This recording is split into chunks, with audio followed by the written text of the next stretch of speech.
இந்த பாடலை இயற்றியவன் சோழன் நலங்கிள்ளி.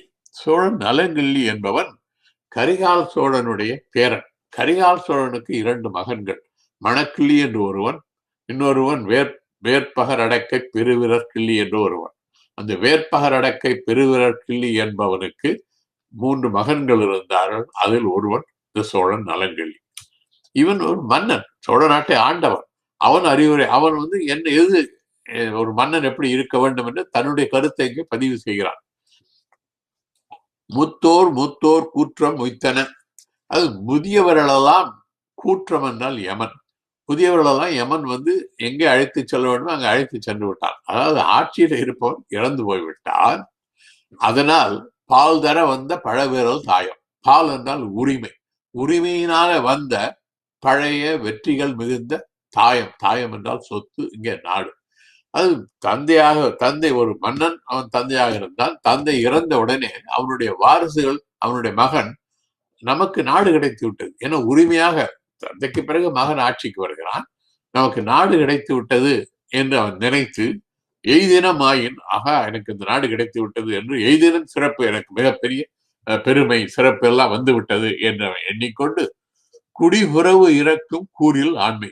குடிகளிடத்திலே போய், புறவு என்றால் வரி, வரி கேட்டு அவர்களை துன்பப்படுத்தி வலிமை இல்லாமல் திறமை இல்லாமல் ஆட்சி செய்கின்ற சிறியோன் பெரியன். அப்படிப்பட்ட சிறியவன், அது சிறியவன் என்றால் திறமை ஆற்றல் இல்லாதவன், அவன் பெரியன், அது சிறந்தன்று. அது ஆட்சியில் சிறப்பில்லாத ஒரு மன்னன், திறமையில்லாத ஒரு மன்னன் ஆட்சிக்கு வந்தால் அது சிறந்தது அல்ல. மண்டமர் பறிக்கும் அதனுடைய நோந்தாள் விழுமியோன் பெருகுவன் ஆயின். அது இங்க மண்டுன்னா நெருங்குதல், அமர்னா போர், போரிலே நெருங்கி போரிடக்கூடிய வீரமும் வலிமையும் முயற்சியும் உடைய சிறந்தவன், விழுமியோன்னா சிறந்தவன் பெருகுவனாயும். அந்த ஆட்சியை ஒரு சிறந்தவன் பெற்றால் அது எப்படி இருக்கும்? அது சிறப்பாக இல்லாதவன், திறமையற்றவன் ஆட்சியை பெற்றால் அந்த ஆட்சி அவனுக்கும் பெரிய சுமை. அதை போல அந்த நாட்டு மக்களுக்கும் சுமை. ஏன்னா வரி சுமை, பல விதமான துன்பங்கள் உண்டு. சரி, சிறப்பான ஆட்சி பெற்றால் அந்த நாடு எப்படி இருக்கும் என்றால்,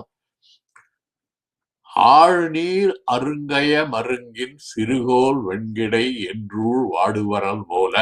அதாவது ஆழமான ஒரு இடத்திலே நீர் அரு கயம், கயம் என்றால் குளம், நீர் அருன்னு அறுதல் என்றால் இல்லாமல் போது, அது நீர் இல்லாத குளத்துல ஆழமான ஒரு இடம் இருக்கிறது. அங்க நீர் இல்லாத குளம் வற்றி கிடக்கிறது. அங்கே சிறுகோல் வெண்கிடை, சிறு கோல் என்றால் சிறிய குச்சி, ஒரு சின்ன குச்சி போல ஒரு நெட்டி, வெண்கிடை என்றால் நெட்டி, சின்ன குச்சி போல ஒரு நெட்டி இருந்தா, அது நெட்டி எப்படின்னா என்றூள் வாடு வரல், என்றூள் என்றால் வெயில், வெயில வாடி வாடி வறண்டு போயிருக்கின்ற ஒரு சிறிய குச்சியை போன்ற ஒரு நெட்டி. இந்த நெட்டியானது வறண்டு போயிருக்கு, காய்ந்து போயிருந்தால் அதுல சுமையே இருக்காது. அதே தண்ணீர் இருந்தால் தண்ணீரை உள்வாங்கி கொண்டு கொஞ்சம் சுமை இருக்கும் அந்த நெட்டிக்கு. அதுவும் இல்லை என்கிற அப்படிப்பட்ட ஒரு நெட்டி இருந்தால் எப்படி இருக்குமோ அதை போல நாடு இருக்கும். அதாவது சுமை இல்லை.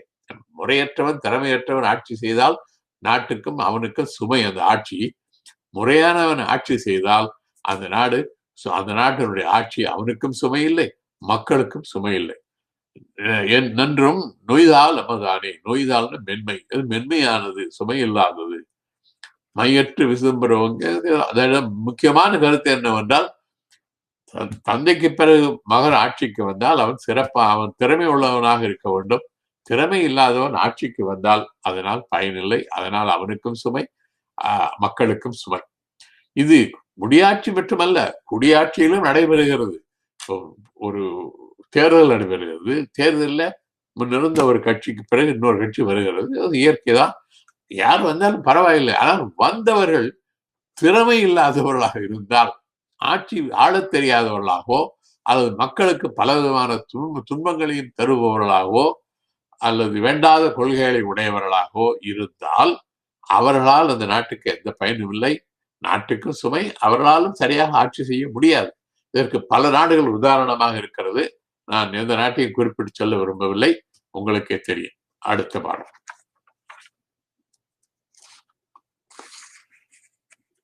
இந்த பாடலை எழுதியவர் வெள்ளைக்குடி நாகனார் என்ற பெயர். இவரும் அந்த சோழன் குளமுற்றத்து துஞ்சிய கிள்ளிவளவனுக்குத்தான் இவரும் அறிவுரை கூறுகிறார் என்று நினைக்கிறேன். இதுல வெளிற்று பனந்துணியின் வீற்று கிடப்ப, வெளிருன்னா ஒண்ணும் இல்லாது உள்ள ஓட்டையாக இருப்பது, அது ஹாலோன்னு சொல்லுவேன். அது போல பனம்னா பனைமரம், துணினா துண்டு, வீற்று கிடப்ப, அதாவது பனைமரத்தினுடைய துண்டுகள் வெட்டப்பட்டு ஆங்காங்கே கிடக்கின்றன. ஆனா பனைமரம் உள்ள ஓட்டையா இருக்காது. அப்படி ஓட்டையாக இருந்தால் எப்படி இருக்கும்னா, அந்த ஒரு யானைகளுடைய துதிக்கை போர்க்களத்துல வெட்டப்பட்டிருக்கிறது. பல யானைகளுடைய துதிக்கைகள் வெட்டப்பட்டிருக்கின்றன. அந்த துதிக்கைகள் எப்படி இருக்கிறது என்றால், துளையுள்ள பனைமரங்களின் துண்டுகளைப் போல அந்த அந்த யானைகளுடைய துதிக்கைகள் காணப்படுகின்றன. அந்த அப்படிப்பட்ட போர்க்களத்திலே வருபடை தாங்கி பெயர் புறத்தார்த்து பொறுபடை தரும் கொற்றமும், அதாவது வருகின்ற எதிர்த்து வருகின்ற படையை தாங்கி போர் செய்து பகைவர்களை புறமுது காட்டி ஓடச் செய்யக்கூடிய போர் புரியும் ஆற்றலுடைய படை.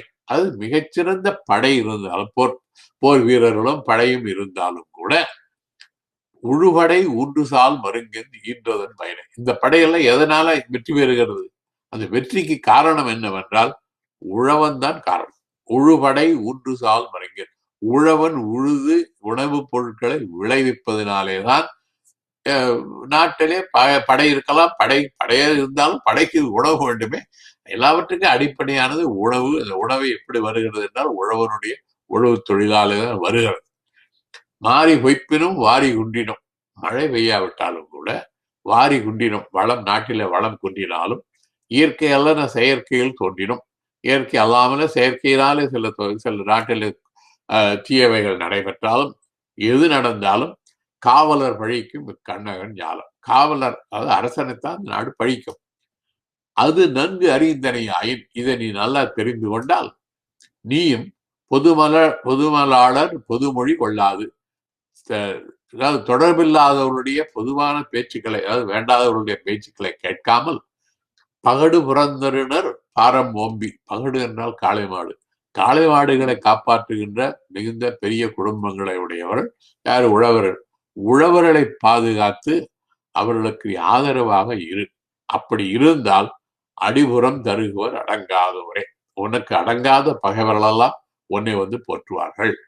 என்ன கருத்து என்னவென்றால், ஆட்சி சிறப்பாக இருக்க வேண்டும், நாடு சிறப்பாக இருக்க வேண்டும் என்றால் படைகளெல்லாம் இருந்தால் போதாது. அந்த முக்கியமானது என்னவென்றால் உழவர்கள் பணிபுரிய வேண்டும். உழவர்கள் பணிபுரிவதற்கு உழவர்களுக்கு அரசன் அரசாட்சி துணையாக இருக்க வேண்டும்.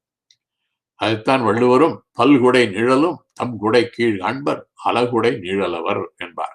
அலகு என்றால் கதிர், நெற்பயிர்கள் விளைகின்றது. அங்கே கதிர், நெற்கதிர்கள் இருக்கின்றன. கதிர்கள் முற்றிய பிறகு நேராக இல்லாமல் வளையும், கொடை போல வளைந்திருக்கிறது. அந்த கொடை நீழல், அதாவது உணவு அரிசி நெல் விளைவதனாலேதான் பல்குடை நீழலும், பல குடை கீழே உள்ள அரசர்கள் எல்லாருமே உன்னுடைய குடை கீழ் வருவார்கள்.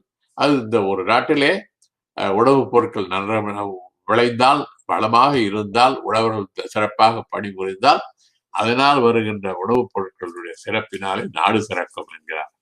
இங்க படத்துல ஒரு சில மக்கள் இருக்கிறார்கள். இவர்களெல்லாம் இந்தியாவிலே பஞ்சாப் மாநிலத்தை சேர்ந்தவர்கள். இவர்கள் 9 மாதமாக போராடி கொண்டிருக்கிறார்கள். சில வேளாண் சட்டங்களை எதிர்த்து போராடுகிறார்கள். அவர் யார் அவர் பேச்சை கேட்பதாக தெரியவில்லை.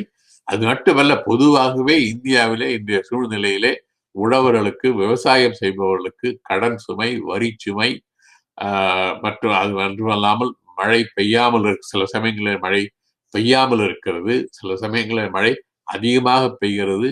இவற்றுக்கெல்லாம் அரசாங்கம் பொறுப்பேற்று எப்படி உதவ முடியுமோ அப்படி உதவ வேண்டும். அதை இன்றைய நிலையிலே அரசுகள் செய்ய தவறிவிட்டன என்பதுதான் என்னுடைய கருத்து.